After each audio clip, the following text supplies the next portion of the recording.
E siamo arrivati al terzo evento della serata, è una corsa sul doppio chilometro, partenza con i nastri, la macchina con l'auto con le luci sta richiamando i 7 concorrenti ad allinearsi. Leggiamo il campo dei partenti, il numero 1 è Gluck Wise L con Vincenzo Piscoglio, dell'Annunziata il 2 Grifondoro Adri, Gennaro Pacileo, il 3 Gladiatore Lu Vincenzo Longo, il 4 Gombitelli Roberto Vecchione, 5 Golia NP Antonio Di Nardo, 6 Gigi ADDR con Alberto Garruto, seconda fila solo soletto Galaxy Mail con Tommaso Gambino.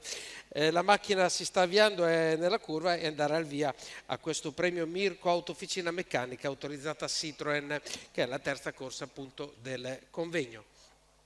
L'allineamento è un po' sui generi, ci sono i primi numeri ben allineati e gli altri invece un po' più sparsi per la pista.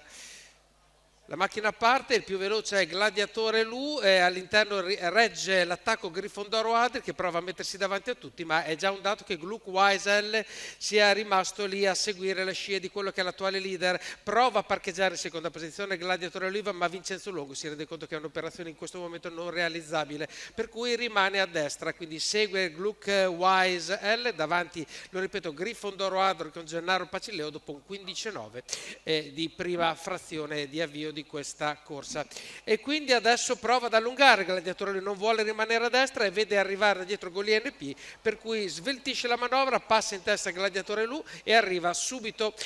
Golia NP 31,5, i primi 400, questi 400 metri appena passati, che ha visto ribaltare la situazione in campo. Gladiatore Lu è davanti a tutti, si mette in seconda posizione già alla corda Golia NP, e terzo rimane Grifondoro Adri, mettendo in qualche modo in difficoltà quello che gli era dietro, cioè il numero 1 del favorito Gluck Wise L. Si prosegue con Vincenzo Longo che modera l'andatura, si va a un ritmo tuttora ancora abbastanza blando e Gladiatore Lu comanda e si entra nella curva.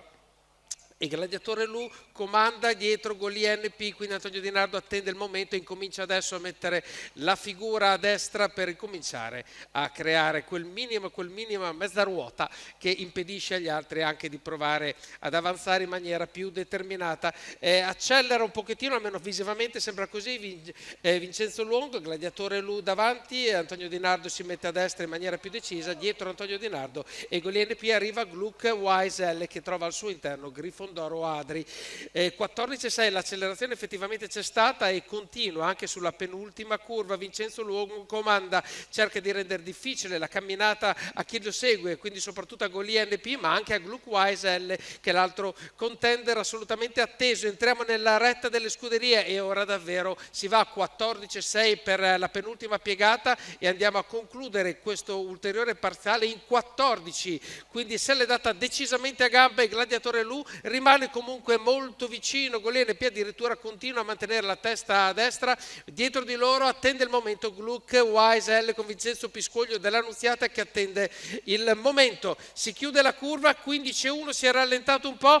prova a tenere comandato il proprio allievo Gladiatore Lu, Vincenzo Longo non sembra avere lo spazio per recuperare né Golia NP né Gluck Wise L, in effetti vince Gladiatore Lu, 1,16 per questo doppio chilometro, la media chilometrica 2,32,1 per quello che è il complessivo, per questa bellissima vittoria di Gladiatore Lu che dopo una partenza importante ha trovato il momento giusto di sfilare al comando e poi di condurre le operazioni fino a quello che era il palo d'arrivo. Gladiatore Lu, quindi Vincenzo Longo per Allman come trainer, la scuderia Allright è la proprietaria di questo maschio di 4 anni da Sweet Lu che vince la terza corsa di questo convegno precedendo il numero 5 di Golia NP e il numero 1 di Gluck Wise L.